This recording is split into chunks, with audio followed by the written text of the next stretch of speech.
नमस्कार, मैं हूं doctor Sarika Gupta, senior consultant in unit head gynaecology oncology, Rajiv Gandhi cancer institute and research centre, Rohini, Delhi.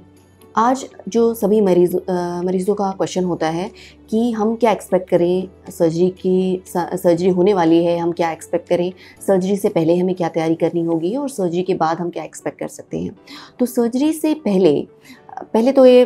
Plan बनाया जाता है कि सर्जरी क्या होनी चाहिए, इस पेशेंट की क्या सर्जरी, क्या एक्सटेंट ऑफ सर्जरी होनी चाहिए। उसके लिए डॉक्टर आपकी इमेजिंग वगैरह को चेक करते हैं, बायोप्सी के बाद कैंसर कौन सा ये पता चलता है और उसके बाद डॉक्टर आपको एनेस्थीसिया के डॉक्टर के पास भेजते हैं, क्योंकि सर्जरी के समय आपको एनेस्थीसिया की ज़रूरत पड़ेगी, बेहोश किया जाएगा या फिर पेन के लिए, रिलीफ के लिए एपिड्यूरल कैथेटर डाला जाएगा। उसके लिए आपका एक कंसल्टेशन एनेस्थीसिया के डॉक्टर से होता है, जो कि सारे इंपॉर्टेंट पॉइंट्स जो हैं आपकी हिस्ट्री के अंदर जो एनेस्थीसिया से संबंधित हो सकते हैं उसको हिस्ट्री में अपने लिखते हैं और वो आपकी सारे टेस्ट दोबारा से कराते हैं, जिसमें कि ब्लड के टेस्ट हो सकते हैं, इकोकार्डियोग्राफी है, ईसीजी है, आपको और कौन सी क्रॉनिक बीमारियां चल रही हैं, उसकी क्या दवाइयां हैं, वो सब नोट किया जाता है और उसके बाद टेस्ट हो जाते हैं। जब टेस्ट हो जाते हैं तो हमें पता चल जाता है कि एनेस्थीसिया के लिए आपका क्या क्या रिस्क हो सकता है और जो रिस्क है वो एक्सप्लेन कर दिए जाते हैं। सर्जरी से पहले पेशेंट को थोड़ा सा पहले भर्ती कर लिया जाता है। सर्जरी से पहले अगर पेट की सर्जरी हो रही है तो सर्जरी से पहले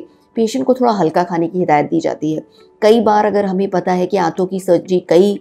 जगह से आंतों की सर्जरी होनी है, तो पेशेंट को कुछ लिक्विड डाइट के लिए एडवाइस किया जाता है और पीने के लिए एक दवाई दी जाती है जिससे कि पेट उनका पूरी तरह से साफ़ हो जाए। फिर सर्जरी होती है। सर्जरी के समय आपसे कंसेंट ली जाती है कि किस तरह की सर्जरी होने वाली है और कुछ रिस्क जो हैं वो बताए जाते हैं कि इन्फेक्शन का रिस्क हो सकता है, ब्लीडिंग का रिस्क हो सकता है, ऑपरेशन जब करते हैं तो आसपास की चीज़ों के अंदर कुछ नुकसान वो हो सकता है और जो सर्जरी से संबंधित, अगर किसी खास सर्जरी से संबंधित कोई कॉम्प्लिकेशन हो सकती है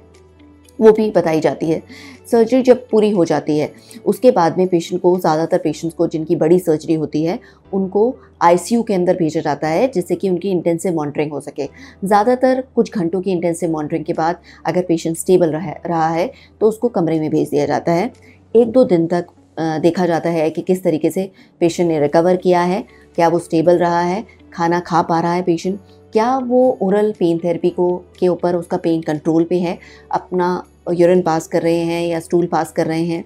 तो वो सब कुछ चीज़ों को देखा जाता है। अगर ये सब कुछ मापदंडों पे पेशेंट ठीक रहता है तो पेशेंट की छुट्टी कर दी जाती है।